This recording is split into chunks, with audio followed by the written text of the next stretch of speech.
Welcome to the Psychology and Physical Training channel, The Nature of Forgetting. Ever find yourself unable to recall something you know you learned? What is the nature of this phenomenon we call forgetting? Forgetting in the simplest terms can be described as the inability to retrieve, recall, or recognize information that was once stored in our memory.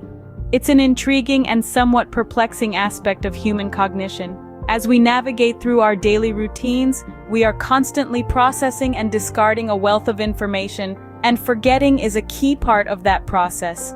It's not always indicative of a problem or abnormality. Rather, it's a testament to the brain's intricate system of filtering and prioritizing information.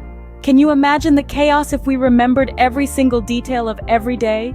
So don't fret if you occasionally misplace your keys or forget the name of that movie you saw last week. Forgetting is a normal part of how our brains work. But what causes us to forget? Trace decay theory.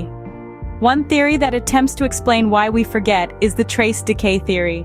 This intriguing concept hypothesizes that forgetting is a natural consequence of the automatic fading or decay of the memory trace. Picture this: each memory you form leaves a trace, a kind of mental footprint in your brain. Over time, this trace starts to fade, much like footprints on a beach slowly disappear as waves wash over them. This process, according to trace decay theory, is what leads to forgetting. The theory is rooted in the idea that memory traces are physical or chemical changes that occur in the brain when we learn something new. These traces are believed to be very volatile, subject to decay if not occasionally used or rehearsed. Think of it as a path through a forest. The more you walk down it, the clearer and more distinct it becomes. If you neglect it, nature takes over, gradually erasing the path until it's as if it never existed. Now, it's important to understand that the decay process isn't thought to be a conscious one. It's not that you're deliberately choosing to forget something. Rather, it's an automatic, inevitable process that happens over time. The memory trace decays, and as it does, the memory becomes harder and harder to retrieve. It's like having a book on a shelf collecting dust. The longer it sits there untouched, the more dust it collects and the harder it is to read. In the case of our memories, the dust is the decay of the memory trace. And just as you can dust off that book and read it again, you can dust off a memory through rehearsal and usage, strengthening that memory trace and making it easier to retrieve. However, it's crucial to note that the trace decay theory is just one of many theories attempting to explain why we forget. It focuses primarily on time as a factor in forgetting. But there are numerous other factors at play. In essence, if you don't use it, you lose it according to the trace decay theory. So keep those memory traces fresh by revisiting and rehearsing your memories regularly. Interference theory. Another theory that might explain our tendency to forget is the interference theory. This theory suggests that our memories are not lost or decayed, but rather, they're pushed aside, so to speak, by other memories. It's like when you're trying to find that one book on your overstuffed bookshelf. It's not that the book is gone, it's just buried under a pile of others. Interference theory proposes that some memories compete and interfere with others. Now, this isn't some form of memory Royal Rumble. It's more like a subtle dance where one memory takes the lead while others step back. And this dance, this interference, can happen in two ways: proactive and retroactive. Proactive interference is when old information interferes with new information. Think of it like a well-worn path in your mind. You've walked that path so many times it's all you know. Then suddenly, a new path opens up, but you keep finding yourself on the old one because it's so familiar. That's proactive interference, old memories making it difficult to form new ones. On the flip side, we have retroactive interference. This is when new information interferes with old information. It's the equivalent of moving into a new house and forgetting where you put your favorite coffee mug because you're so used to where it was in the old house. Your new memory of the mug's location interferes with the old memory. So what does this mean for our understanding of forgetting? Well, it suggests that forgetting is not always about losing information. Sometimes, it's about how that information is arranged and how it interacts within our minds. It's a fascinating perspective, isn't it? It challenges the idea that forgetting is a failure of memory. Instead, it suggests that forgetting might be an inevitable byproduct of how our memories interact and compete for our attention. So sometimes our memories can interfere with each other, causing us to forget. Motivated forgetting. The motivated forgetting theory suggests a different reason for why we might forget. Let's delve into this fascinating concept. Unlike other theories that view forgetting as an involuntary process, motivated forgetting suggests that we can, at times, forget on purpose. It's not your everyday forgetfulness like misplacing your keys or forgetting an acquaintance's name. Instead, it's a subconscious mechanism that helps us discard distressing or unpleasant memories. Think about it. We've all experienced instances where we'd rather not recall certain events or information. Perhaps it's an embarrassing moment from high school or a traumatic event.